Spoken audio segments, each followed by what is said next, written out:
This is your boy Chino with Chino University. I'm really excited to have a broker that I'm going to be interviewing. I want to introduce you guys to Colin. How's it going, Colin? Hey Chino, how's it going?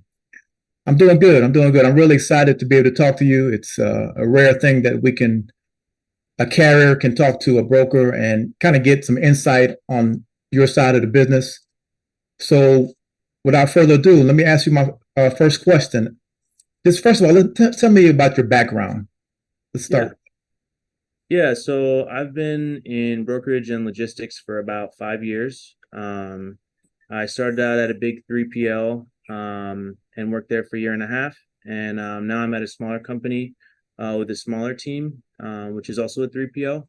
And 3PL, for everyone that doesn't know, is a third-party logistics company. So basically, what that means is we're a brokerage that owns no trucks, no assets. We are a middleman between the customer and the carrier. Okay, great. Yeah, I just learned something today. Okay. So basically, a 3PL, they don't have trucks. Um, they're a broker. They're not in the trucking business per se. They're in the trucking business. They help customers get the trucks that they need and communicate with the customer to understand their needs and then find the best truck for the job. Okay. Sounds good.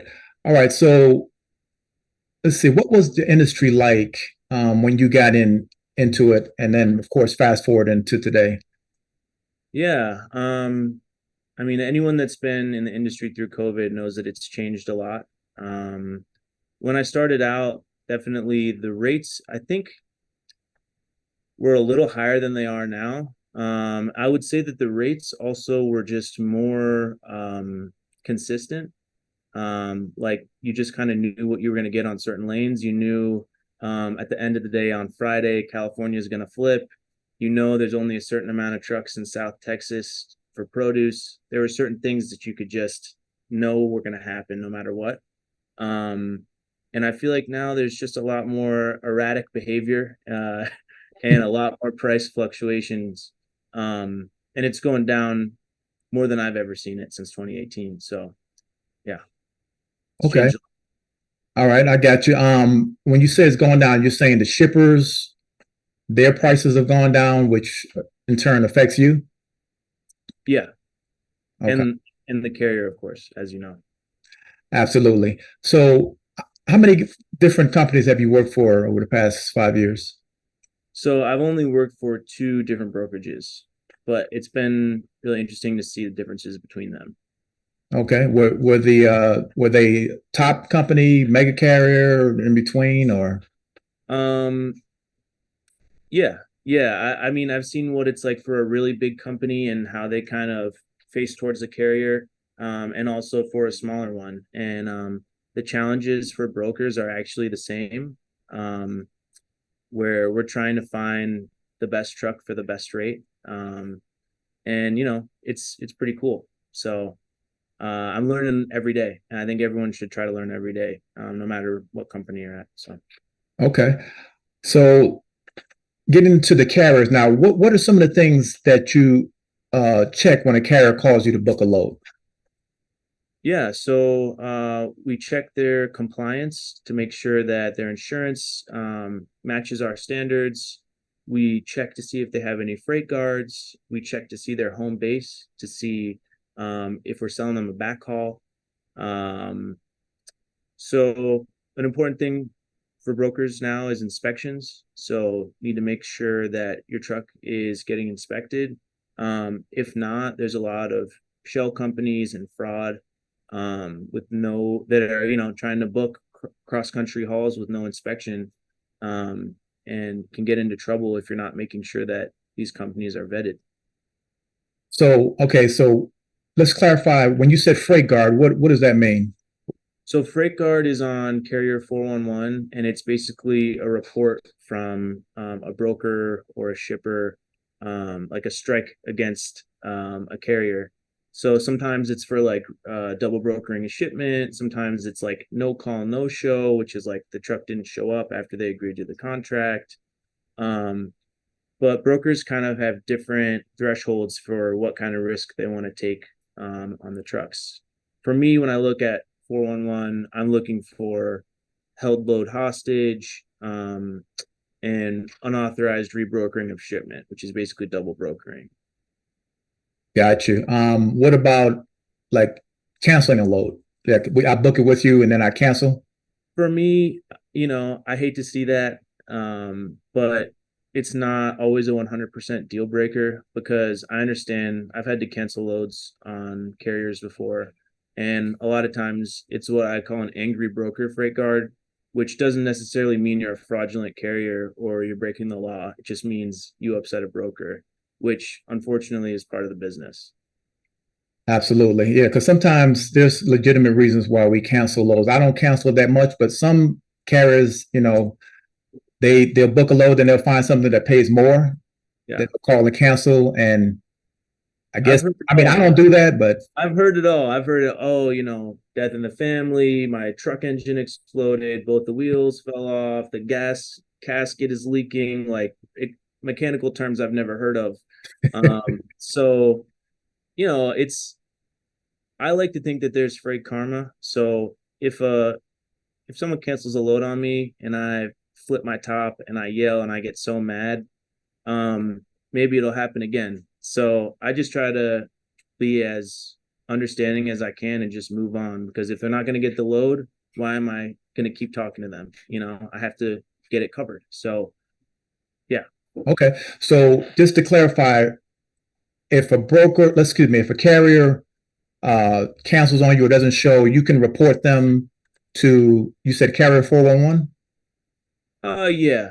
It's not Okay. really official though. And there's also a report that can be made on Safer Watch, which is called the TIA Watchdog Report. Okay. um, which is a different version, but it's less used than Carrier 411. Okay. Gotcha.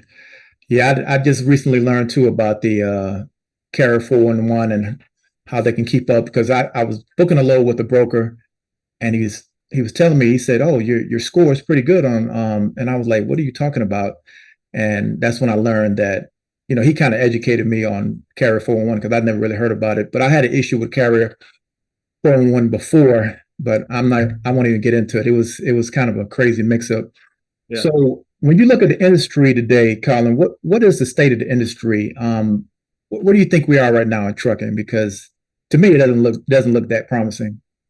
Yeah, it doesn't look good.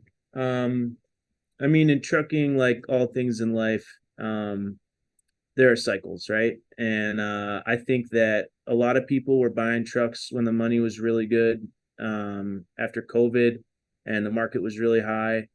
And unfortunately, in order for them, as the market has gone down, not all the carriers that open up their doors are going to be able to keep them open. And as those carriers start to go out of business, and even you see like established, like a big LTL company like Yellow is in the news, like they're going out of business potentially, right? So this is going to have a domino effect on the rest of the industry, and once the truck capacity goes down, the rates will go up. So it's sad to see hardworking people lose their businesses. But unfortunately, it's just a reality of the market that we work in. And Yes. it'll come. I think it'll come again. It's going to cycle again. But yeah, I've heard that before from old timers who've been in the business for 28 plus years. They say it's cyclical, but I've only been in the business for 10 years. I car haul for 8 years, the first 8 years. So I've only been doing dry van for 2 years. So I only really have most of my experience in car hauling. So I could speak to that. So speaking of Yellow, what do you think UPS has an impending strike, if they don't come to an agreement by August the 1st.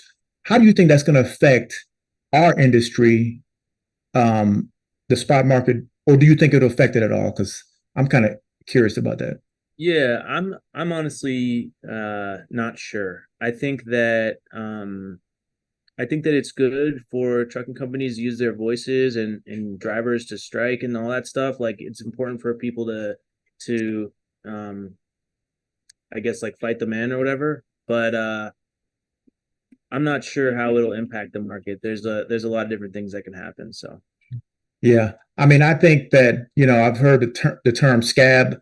And of course, that would be a person that they would fill in for these 340,000 drivers that would be striking. To me, that's a big hit. But I think it's interesting. I think we might see freight come on the spot market. You just never know. We don't know how long it's going to last, but I think the last strike was in the 80s, and I think it lasted for like 3 weeks. So can you imagine not getting your packages UPS for 3 weeks? I mean, Yeah, that's they'll have a big. I mean, the consumer will feel it. I'm sure the market will too. But we hear about potential strikes a lot, and we don't always see it followed through by the drivers. So we'll see what happens. yeah, it should be interesting. So let me ask you this: how important is building relationships with carriers? How important is that to you? I'll just say to you. In my experience as a broker, it's the single most important aspect. One of the single most important aspects of building a book of business and um, having a healthy relationship with carriers that are moving your freight. Building understanding that brokers, carrier sales reps are middlemen, and that you know their relationship with their customer is really important, and debatably just as important as their relationship with the carrier. So I would encourage all brokers that are listening and all carriers that are listening to try to develop relationships with the other side. Gotcha. So let me ask you something, Colin. As far as factoring is concerned, because us carriers, you may not know that, but I know I use a factoring company, and before I even call the book a load with any broker, I do a credit check. My factoring company has an app. I just put the MC and if they're factorable, we're good to go. I mean, then I'm going to call you, but if not, then I move on to the next one. But the question I have is, in your experience, do brokers factor uh, their lows as well, as far as for the ship from the shipper? Yeah, I would say I'm not as familiar with accounting and kind of what that looks like on the customer side and the financial getting the money from the customer side. Um, so unfortunately, I'm not 100% sure. Um, but I'm sure that there is some factoring involved. I wouldn't feel qualified to give you an answer on that. Okay, yeah, because I think if that's the case, if we factor and you guys factor, that's just money, more money taken off the top. So I've nobody wants that. definitely I've had carriers tell me like I guess maybe more established and more years in the business tell me that they don't factor at all because they don't want to take anything off the top. But obviously the time horizon of that, like having to wait 30 days for payment or whatever it is, sometimes they might, the carrier might need the money right away, but some of the carriers that are more established won't factor at all. Okay. So in your experience, what niche of trucking pays the best or maybe more consistent, and what do you find pays lower? Yeah. So coming up when I first started, I was always told that the the most profitable and the best trucking to get into is reefer freight because it's time sensitive, it's temperature sensitive, um, and it's moving, I guess, more valuable perishable items.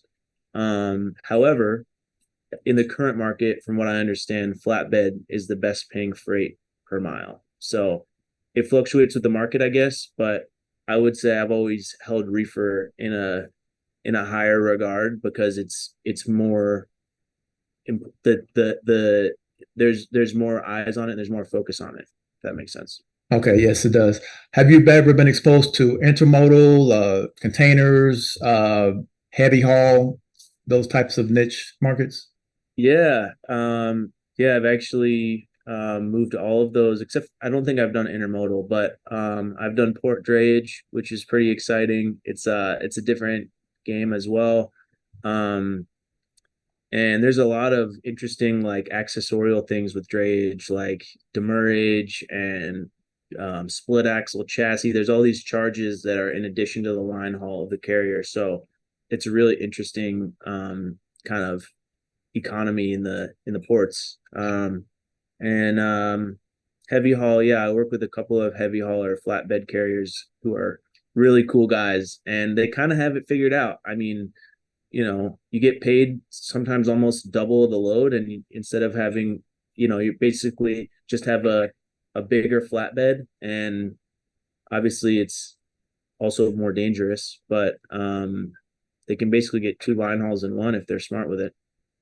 Absolutely. It's definitely more intensive, more knowledge needed, more liability, but the Mm, risk reward is great. I believe that, but it's not for everybody because you have to really safety has to be like number one, yeah. and you got to consider all the costs involved with the permits, and it's just a lot to think about going through different states. So Colin, how do you go about building a relationship with a good carrier? Let's say you see the guy is about his work and he's serious and he wants to do some business. How would you go about that?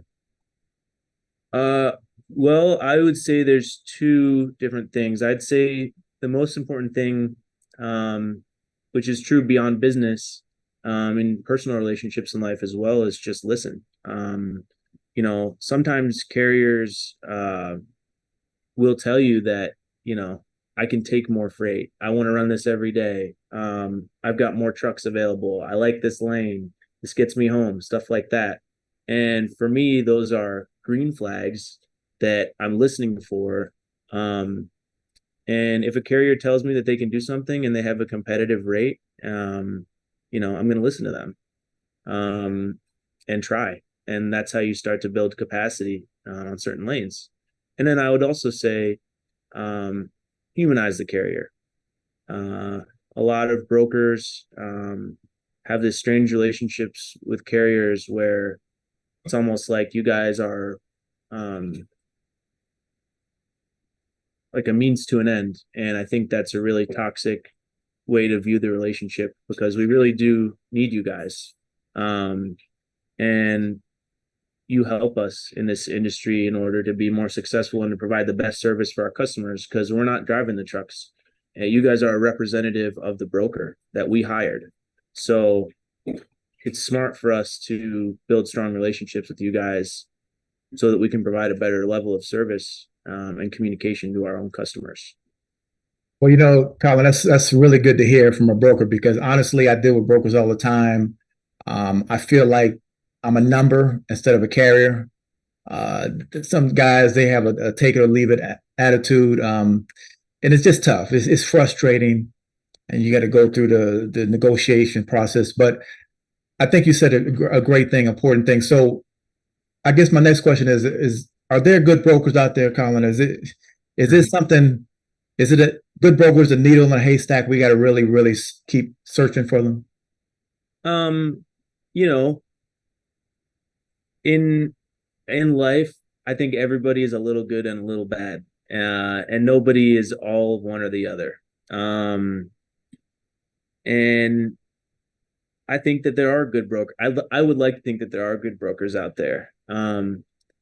But one thing to remember is that the brokers that you're communicating with are using the market information that they have and the data that's available to them. So when they agree to a rate with a customer, they're looking at DAT and they're saying, this is the market right now. So they have to make decisions for their business that stink for carriers because the rate is low. But unfortunately, they're just using the information that they have, and that's just kind of where the market's at right now. So I would say there are good brokers. I would say that in a market like this, where everything is cheap, it's going to be harder to find them because it's so transactional right now. Um, I think they exist. I mean, you tell me, Chino. Would you say there are good brokers out there? Yeah, I mean, of course, our first interaction together was good. I booked a load with you. Unfortunately, when I got to the shipper, the load was canceled. So, but to your credit, I requested tonal and you got it to me the same day, which doesn't always happen. Sometimes you got to keep contacting the brokers. So I think there is. I think it's a numbers game. You just keep calling. But when you find a broker that's willing to take care of you. But I've been through so many brokers. At first, everything was great. They were, oh yeah, I got this many lows and so forth.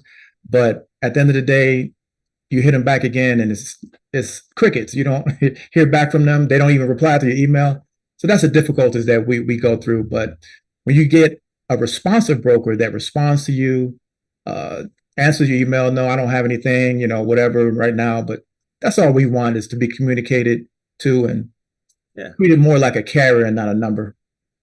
Yeah, I think another thing as well is that I always ask dispatchers and carriers is what's the best way to contact you and to communicate with you. I work with I literally do, thousands and thousands and thousands of dollars of business over text message. It's kind of crazy, like in other Wow. industries, it's emails, it's, Zoom meetings, all this stuff. And I've done so much business on messaging apps, text message, Google Chat.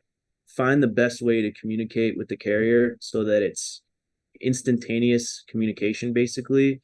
And once you reach that, when there's spot on the market, when there's lanes that you like to run with them that open up, you can have a line of contact that's easy for both sides.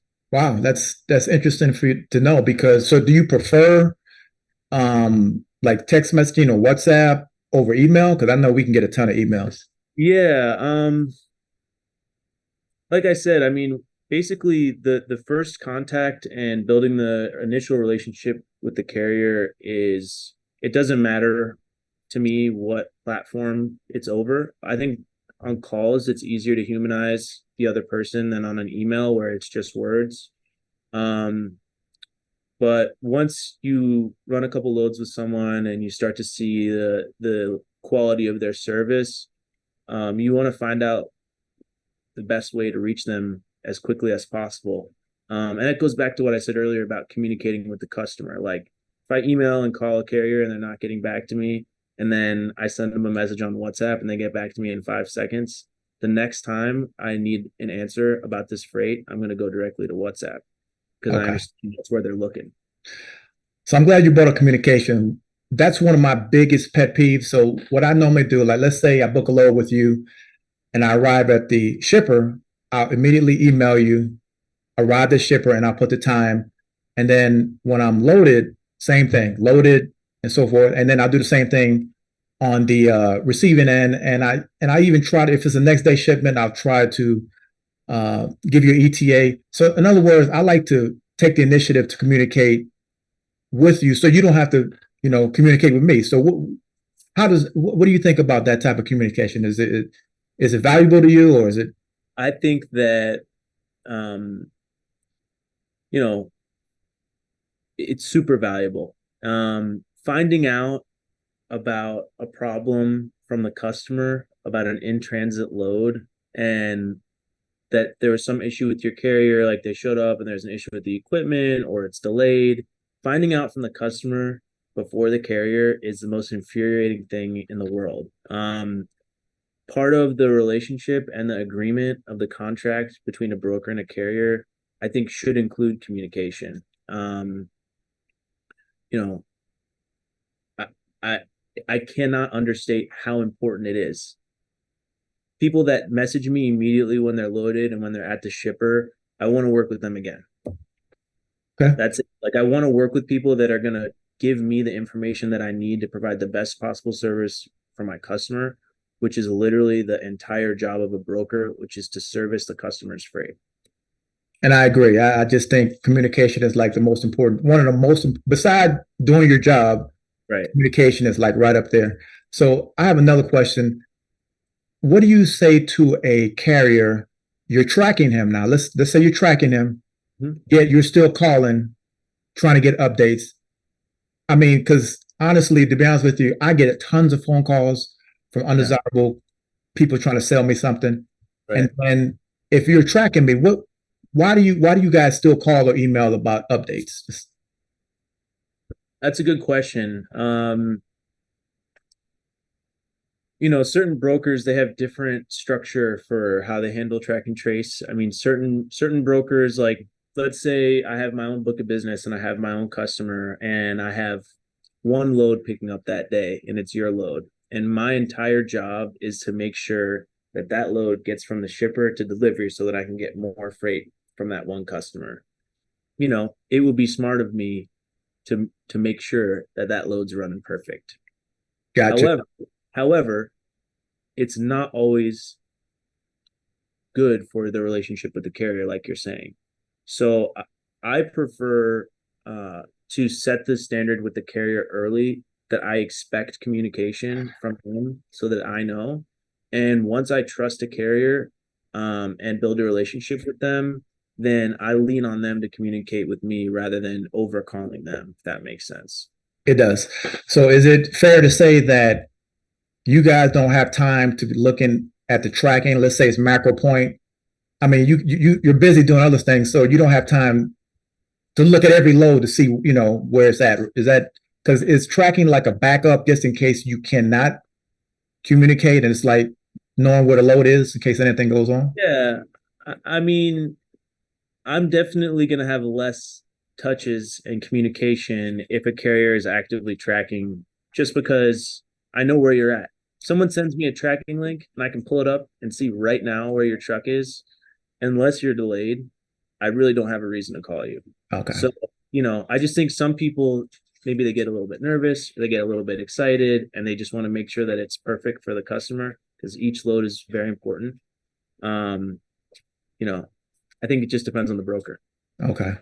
Because I'm telling you, when I one of my drivers told me that he got the load and the broker, I promise you, he texted them and emailed them probably every 15 minutes. Are you there yet? And it wasn't even close to time to being there. And I mean, I had to finally tell the guy, I said, look, we will let you know. We are really big on communication. But he was blaming it on the shipper. He said, oh, this shipper is really they want to know what the real time status is, and it can get annoying. So I know I I speak mean, for it's carriers.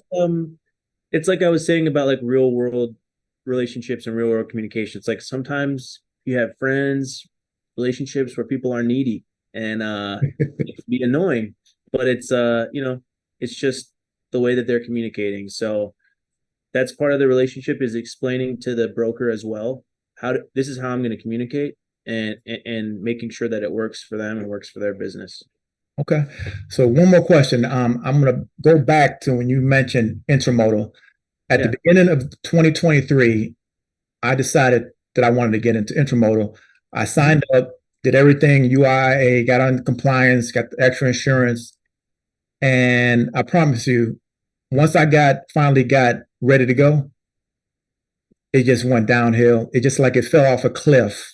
Yeah. I came real close to getting a contract with a broker because honestly, intermodal in my experience pays more. It paid more. Now that's not the situation because import export is gone down. It's just fallen off a cliff. So I can't say that I've ever experienced doing it. I never got to do it, and I just renewed my insurance, so I don't even have the trailer interchange because I'm not even gonna bother with it because it's.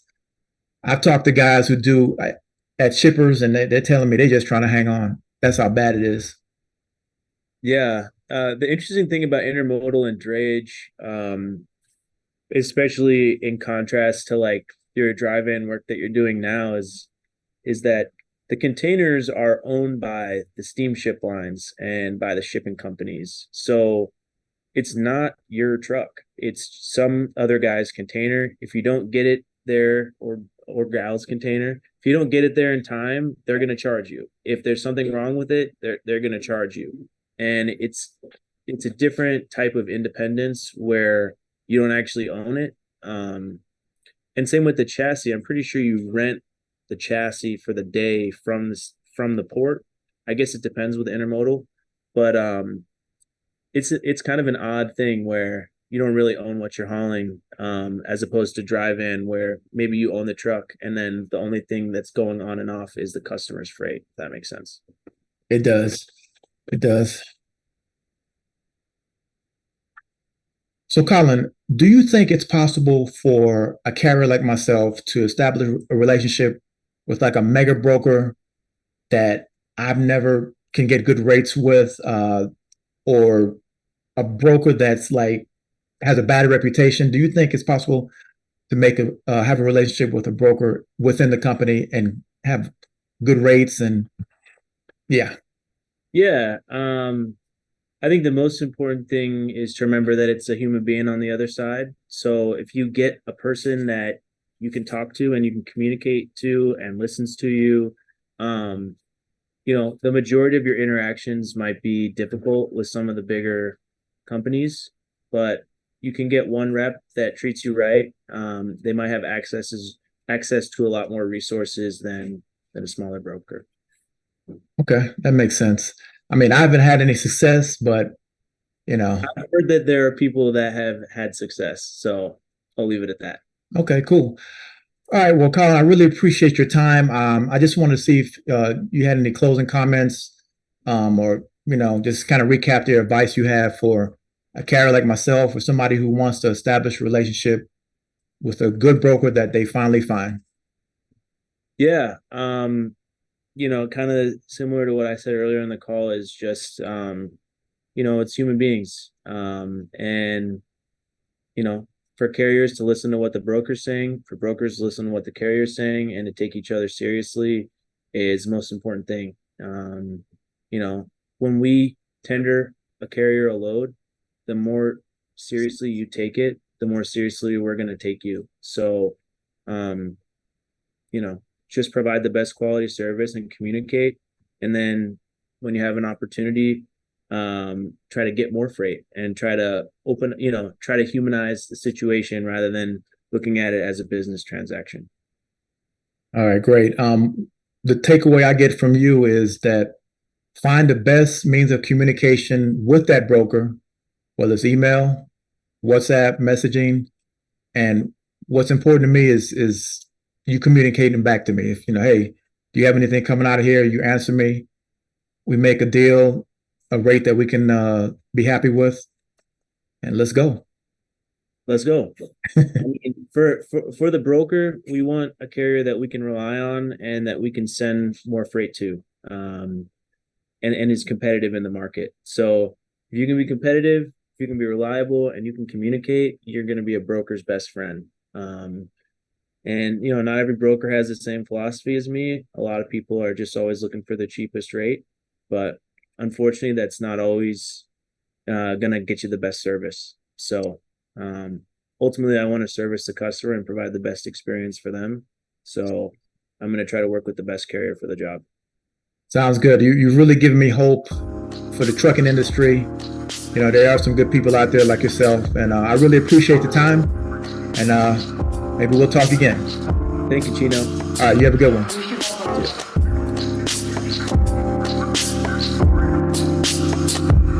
Yeah.